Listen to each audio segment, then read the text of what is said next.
સ્વાગત છે આપણે વેખણા ડેરી ફાર્મમાં. આપણે જાફરાબાદી ભેંસો વિશે જાણકારી લઈએ ભાઈ પાસેથી. ભાઈ તમારું નામ જણાવો.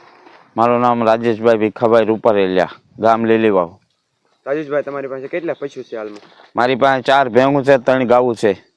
અને તમે પશુપાલનની સાથે કઈ બીજો વ્યવસાય કરો છો? ખેતીવાડી. ખેતીવાડી. અને ભેંસું કેટલી? 4 છે. 4 ભેંસું છે, એમાં એક દેશી છે અને એક આપણે બંની ભેંસ છે. એક બંની છે અને બીજી 3 દેશી છે. 3 દેશી છે. જાફરાબાદી નસલ ને કે? જાફરાબાદી નથી. જાફરાબાદી નથી. પગરી. તો આમ તમે કેટલા વર્ષથી પશુપાલન કરો છો? હું 2 વર્ષથી પશુપાલન કરું છું. 2 વર્ષથી. તો તમે પશુપાલનની શરૂઆત કરી હતી, તમારી પાસે કેટલા પશુ હતા? મારી પાસે પહેલા એક પશુ હતો, એક ભેંસ હતી. એક ભેંસ? હા. એમાં મને બેનિફિટ સારો મળતો હતો, એટલે પછી એક એમ કરતા કરતા અત્યારે 4 ભેંસો અને 3 ગાયો કરી છે. એમાં એક ગીર ગાય છે અને 2 દેશી ગાય છે. એક ગીર ગાય છે અને 2 દેશી ગાય. હા. તો તમે 4 ભેંસોમાંથી કોઈ વધુ ભેંસો લાવેલા કે એટલી રાખો? નહીં, એટલું શરૂઆત જ કરી હતી આપણે પહેલેથી, એક પછી 2 કરી, એમ કરતા કરતા 4 પહોંચ્યા છીએ. એટલે પશુ અને વધારતા જઈએ છીએ અને વેચતા જઈએ છીએ. એટલે વેપારી કરો અને હા પશુપાલન કરો. હા. અને ખેતીવાડી છે? ખેતીવાડી. એટલે આમ ખેતીવાડીમાં સાથે પશુપાલન હોય તો સારું પડે કે? આમ સારું પડે.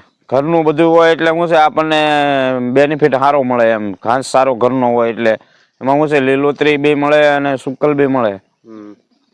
અને ખાતર, આ ભેંસોનું ખાતર પણ ખેતીમાં ઉપયોગ થાય. હા હા.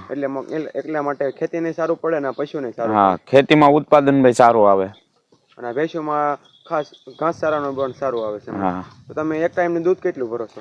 એક ટાઈમનું હું દૂધે ભરું છું ડેરીમાં, અને ઘી પણ બનાવું છું. ઘી મારું બધું સુરત ઓલરેડી વયું જાય, સુરત, અમદાવાદ. સુરત, અમદાવાદ. હા. તો તમે એક કિલો ઘીનો શું ભાવ લ્યો છો? ઘીના 1100 રૂપિયા. 1100 રૂપિયા. અને ગાયના 1400 રૂપિયા. ગાયના 1400. હા. અને ભેંસના 1100. ભેંસના 1100. તમે દૂધ ભરો તે દૂધનું શું ભાવ પડે? દૂધ મારે અત્યારે 9 ફેટ 10 ફેટ આવે છે. 9 થી 10 ફેટ આવે. હા. ગાયોનું નોખું કે ભેગું? ગાયોનું નહીં, ગાયોનું ઓલરેડી બધું ઘી જ બનાવું છું. ગાયોનું ઘી બનાવો છો એમને? હા. તો ભેંસોનો 1 લીટરનો ભાવ શું પડે? ભેંસનો 1 લીટરનો ભાવ મારે 75 રૂપિયા ઉપરથી પડે. 75 રૂપિયા પડે છે એમને? એક ટાઈમનો તમે એક ટાઈમનું કેટલું દૂધ ભરો છો? એક ટાઈમનું હું 6 થી 7 લીટર ભરું છું અત્યારે. 6 થી 7 લીટર. બાકીનું ઘી બનાવું છું. બાકીનું ઘી બનાવો છો? હા. તો તમે અંદાજથી કેટલા દિવસમાં ઘી બનાવી નાખો? કેટલા કિલો ઘી બનાવો? ઘી રોજે મારે 1 કિલો ઘી ઉતરે. તો કેટલું દૂધ મેળવતા હશો? છાશ કેટલા દૂધની બનાવો? છાશ 10-12 લીટર જેવી છે. 10-12 લીટર જેવી. પછી છાશ બાસની વેચાણ કરો કે? હા, છાશ 10 રૂપિયા લીટર વેચી નાખું છું. 10 રૂપિયા લીટર છાશ? હા. અને દૂધનું પેલા દૂધ મેળવીને પછી એમાંથી ઘી બનાવો છો? ઘી બનાવી છે. હા. અને છાશ વેચાય છે? હા. પછી દૂધ એનું ઘી બને છે એટલે બધો પ્રોસેસ થાય છે એમને? હા. તો એ સારામાં સારું. તમને આમ ઘીમાં વધુ રસ કે દૂધમાં? મને ઘીમાં. કારણ કે ભાવ સારો પડે અને છાશ પણ વેચાય છે. છાશ પણ વેચાય એટલે ઘીમાં આપણને બેનિફિટ મળે. તો તમે અત્યારમાં તમારી પાસે ભેંસો છે, હાલમાં કેટલા કિંમત સુધીની છે? મારી પાસે છે 1 લાખ રૂપિયા સુધીની. અને ઓછી કિંમત કેટલી છે? ઓછી 70,000. 70,000. અને ગાયોની કિંમત કેટલી છે? ગાયો મારી પાસે છે 40,000, 50,000 વાળી છે. 40 થી 50,000 વાળી. હા. તો તમે ગાયોની ઘરની ઉજરેલી છે કે લાવેલા? લાવેલો છું. 2 લાવેલા કે? હા. કેટલી કિંમતમાં લાવ્યા હતા? એક હું લાવ્યો તો 45,000 માં અને એક લાવ્યો છું 30,000 માં. 45,000 માં લાવ્યા હતા. એને દૂધ કેટલું હતું? એને 15 શેર દૂધ હતું. 15 શેર. અને કેટલામાં વેતનની? એ 3જા વેતનમાં છે. આમ કે ગીર નસલની હતી કે? નહીં, ક્રોસ હતી. આપણે જર્સી ક્રોસ. જર્સી ક્રોસ એમ. તમે ઘાસચારામાં શું ખવડાવો છો? ઘાસચારામાં ચાલો બતાવી દો. જુવાર ખવડાવું છું, રેપિયન ઘાસ. હું ઘાસચારામાં સૂકી જુવાર ખવડાવું છું. ઘાસચારામાં સૂકી જુવાર ખવડાવો? હા. શાળુજાર. શાળુજાર છે? હા.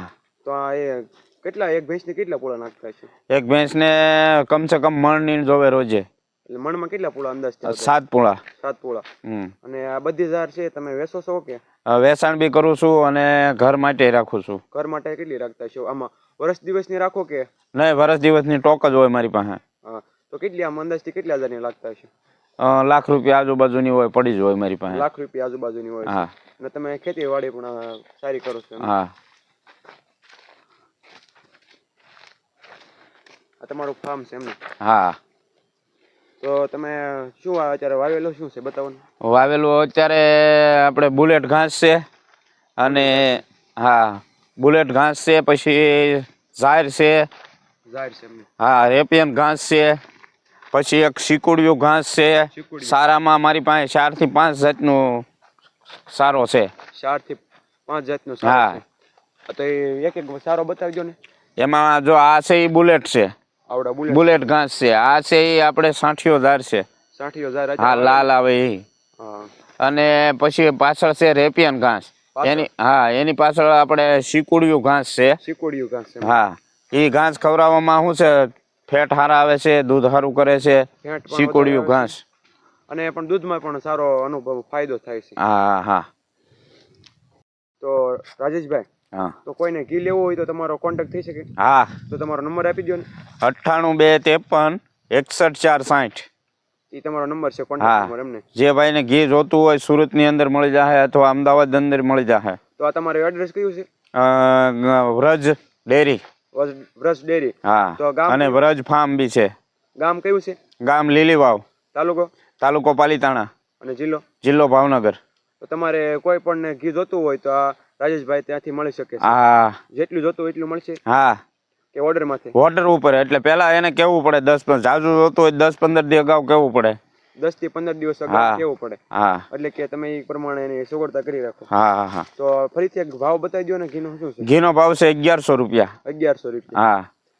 અને મારો મોબાઈલ નંબર છે 98 253 61 460. હા શેડની વાત કરીએ તો આની કેટલો લંબાઈ છે શેડની? શેડ છે આમ 12 ફૂટ છે. 12 ફૂટ. અને આમ છે 30 ફૂટ. આમ 30 ફૂટ ને આમ 12 ફૂટ. હા. તો આમાં કુલ કેટલો ખર્ચ થયો? આમાં મારે થોડું ઘણું ઘરનું હતું, થોડુંક બહારથી લાવ્યો હતો, એટલે 30 થી 35 હજારનો ખર્ચો લાગ્યો છે. 30 થી 35 હજારનો ખર્ચો લાગ્યો છે. હા. અને આમાં સુવિધા પણ સારી છે. હા. ભેંસો નથી બાંધી રહ્યો ને? અત્યારે નહીં, અત્યારે બહાર હોય ફાર્મની અંદર. પછી સાંજે અંદર લઈ લઉં છું અને સવારમાં બહાર નીકળી જાય. સવારમાં 5 માં તો અને હવા 10 માં અને અત્યારે સાંજના સમયે અંદર લઈ લ્યો. અંદર લઈ લઈ છે દોવાના ટાઈમે. મિલ્કિંગના દોવાના ટાઈમે અંદર લઈ લ્યો છો. હા. તો તમે ભેંસોને ખાણ સારામાં શું ખવડાવો? એને ખવડાવું છું આપણે ટોપરાનો ખોળ. એ બતાવી દો ને. અને કપાસિયા ખોળ. 8000 આમાં બધું આવી જાય. કપાસિયા આવે, પાપડી આવે, લોટ આવે, મકાઈનો ભોળડો આવે. પછી આ છે આપણે તે કયું છે? ટોપરા પાપડી. ટોપરા પાપડી. હા, આનાથી ઘી સારું બને. આનાથી ઘી સારું બને. હા. અને ઘીમાં ક્વોલિટી બહુ સારી બને. ઘીમાં ક્વોલિટી સારી બને, સુગંધ બેસે ટોપરાની. અને આ છે આપણે કપાસ ખોળ. કપાસ ખોળ. આનાથી ઢોરને ભૂખ લાગે અને દૂધનો વધારો થાય. દૂધનો વધારો થાય ને દૂધમાં ક્વોલિટી સારી વધતી છે એવું છે ને. અને બીજું કયું છે? આ છે આપણે પ્યોર ઘઉંનો લોટ. પ્યોર ઘઉંનો લોટ. ઘાટું થાય. આનાથી દૂધ ઘાટું થાય છે એમને. હા, ફેટ સારા આવે. ફેટ સારા આવે છે એમને. અને આ છે આપણે સિંગની પાપડી. સિંગની પાપડી. હા, આનાથી ઢોરને ભૂખ લાગે, નીણ કાપે. નીણ કાપે. એટલે કે તમે બધી પ્રકારનું ખાણ સારો ખવડાવો, ખાણ ખવડાવો છો. અને આ છે આપણે રાજમોતી. રાજમોતી. આનાથી ઢોર ઓગાળ આવે. આમ સારામાં સારું ખાણ છે એમને. હા. અને દૂધમાં પણ ક્વોલિટી વધે છે અને ભેંસની અને ગાયને તંદુરસ્તી પણ રહે છે એ માટેનું ખાણ છે એમને. હા. તો રાજેશભાઈ, તમે મહિનાનું ટોકમાં ખાણ લાવો છો કે દરરોજ? મહિનાનું લાવું. તો મહિનાનું કેટલું ખાણ લાવતા હશો? મહિનાનું ખાણ હોય મારે 30,000નું. 30,000નું. રાજેશભાઈ, તો તમે ઘી કેટલા મહિનામાં કેટલું ઘી વેચી નાખો છો? ઘી મહિને હું 35,000 થી 40,000નું વેચું. અને દૂધ કેટલામાં? દૂધ અમારે જાય 25-30,000નું. દૂધ જાય છે 25,000 થી 30,000નું અને ઘી જાય છે 35,000 થી 40,000નું મહિનાનું. એટલે કે ઘરનો ઘાસ સારો છે એટલે બેનિફિટ બહુ સારામાં સારું મળે છે. અને પશુપાલનમાં તમને કેવો અનુભવ થાય છે? પશુપાલનમાં સારું એમ કર્યા જેવું છે. આમ કોઈ નવા યુવાને ડેરી ફાર્મ કરવું હોય તો એને શું જાણકારી લેવી પડે?